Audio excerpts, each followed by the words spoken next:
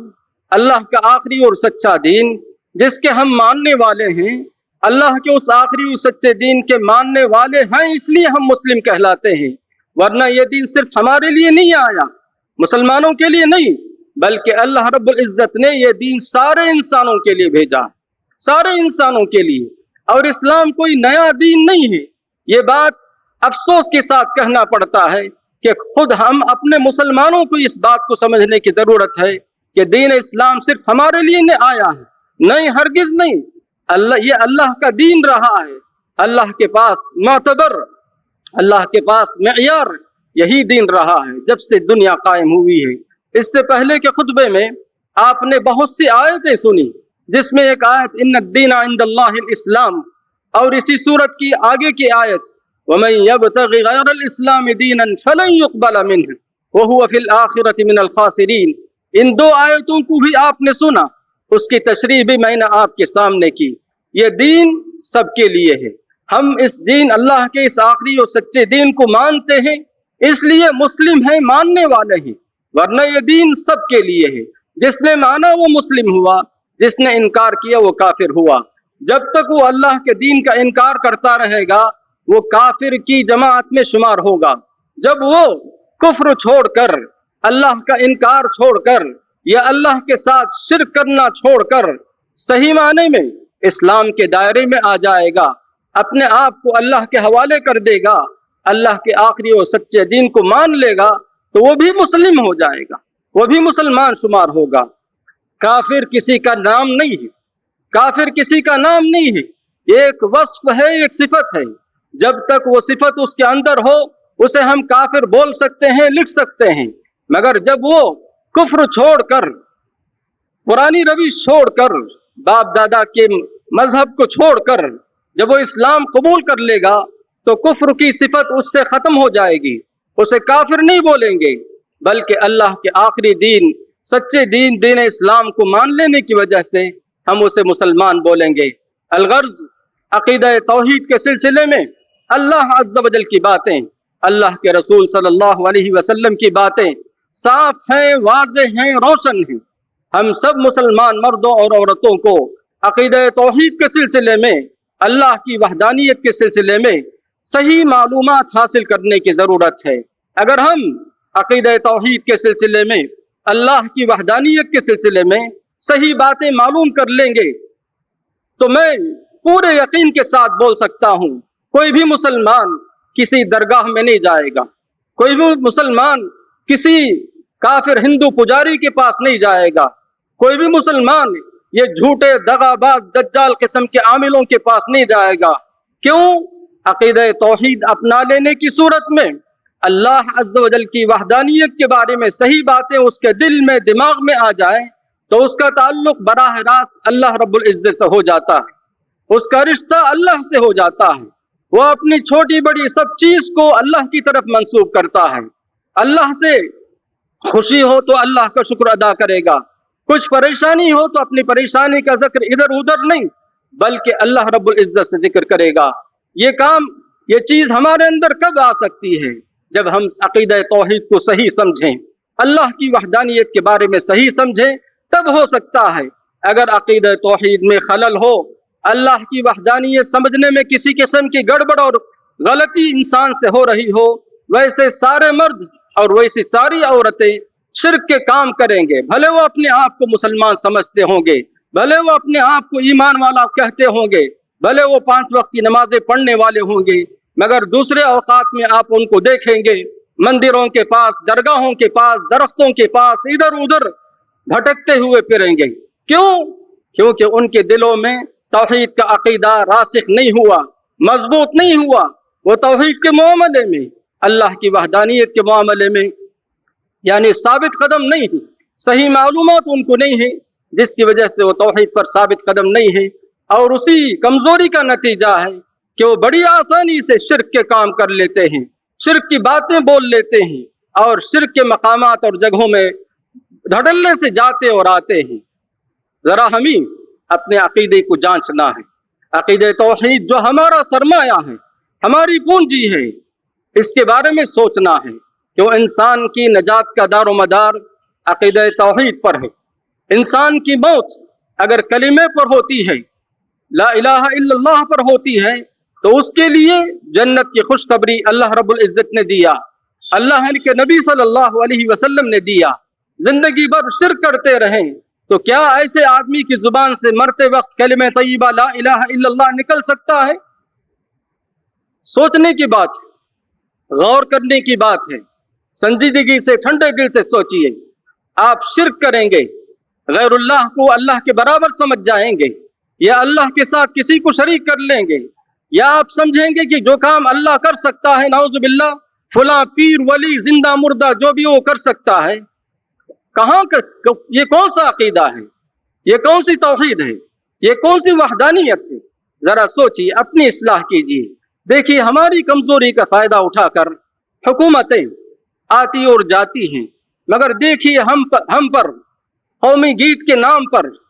تھوپنے کی جو کوشش ہو رہی ہے، وندے ماترم جس کے سلسلے میں پچھلے جمعے بتایا تھا، اس کے سلسلے میں بات تھوپنے کی کوشش ہو رہی ہے۔ اس میں کیا ہے؟ اس گیت میں وہ تو زبان سنسکرت میں ہے، مگر اس کا معنی مفہوم جو کچھ اردو میں یا دوسری زبانوں میں بتایا گیا، وہ یا زمین کی پوجا کرنا ہے، زمین کو خدا سمجھنا ہے۔ ایک مسلمان کر سکتا ہے؟ ہرگز نہیں کر سکتا۔ ان کا کوئی خدا نہیں، اس لیے وہ زمین کو خدا سمجھیں، مگر ہمارا خدا رب ذوالجلال اللہ الاحد الواحد ہے، ہم اس کے ماننے والے ہیں، اور اس خالق کے علاوہ، اس رب کے علاوہ ہم کسی بھی مخلوق کو ماننے والے نہیں ہیں اور نہ مان سکتے ہیں۔ یہ معاملہ عقیدے کا ہے، اور ہندوستان کے دستور اور قانون کے مطابق ہر شہری کو آزادی ہے، ہر شہری کو حق ہے کہ وہ اپنی پسند سے اپنا عقیدہ رکھے، اپنے لیے مذہب اختیار کرے۔ ہم نے دین اسلام جو اللہ کا آخری دین ہے، اس کو اپنایا ہے، اسے گلے لگایا ہے، اس کی خاطر ہم نے قربانی دی ہے، اور قربانی دیں گے، اور دے سکنے کی طاقت ہمارے اندر ہے۔ تو ایسی غلط سلط شرکیہ گیت ہو، نظمیں ہوں، باتیں ہوں، ہم کو ہوشیار رہنا چاہیے، اور ہم کو ان تمام غلط باتوں، شرکیہ اور کفریہ باتوں اور کاموں سے بچنا ہے۔ یہ کب ہو سکتا ہے؟ جب ہم اپنے طور پر پہلے اپنے عقیدے کی اصلاح کر لیں، اپنے آپ کو عقیدہ توحید میں پکا اور مضبوط بنا لیں، تو آپ بڑی آسانی سے کفر کی طاقتوں کا، طاغوتی طاقتوں کا اور حکام کا مقابلہ کر سکتے ہیں۔ آپ خود شرک کرتے رہیں، شرک کے کام، شرک کی باتیں، شرک کی جگہوں کو آپ خود آباد کرتے رہیں، تو بتائیے ایسی صورت میں آپ کہاں سے کفر کا مقابلہ کریں گے؟ کہاں تک طاغوتی حکام کا اور ان کا مقابلہ کر سکیں گے؟ ضرورت ہے کہ ہم اپنے عقیدے کی اصلاح کریں، اپنے آپ کو عقیدہ توحید میں پکا اور مضبوط رکھیں۔ اللہ کی وحدانیت کے سلسلے میں اللہ نے جو کچھ بتایا، اللہ کے نبی صلی اللہ علیہ وسلم نے جو بتایا، ہمیں سیکھنے، یاد رکھنے اور اس پر عمل کرنے اور جم کر رہنے کی ضرورت ہے۔ اللہ عز و جل مجھے، آپ کو، سب مسلمان مرد عورت کو عقیدہ توحید کے سلسلے میں، اللہ کی وحدانیت کے سلسلے میں صحیح باتیں معلوم کرنے، اور جو غلطیاں ہمارے اس میں رہ گئی ہیں ان کی اصلاح کرنے کی توفیق اور سعادت نصیب فرمائے۔ آمین۔ اقول قولی ھذا واستغفر اللہ لی ولکم ولسائر المسلمین فاستغفروہ انہ ھو الغفور الرحیم۔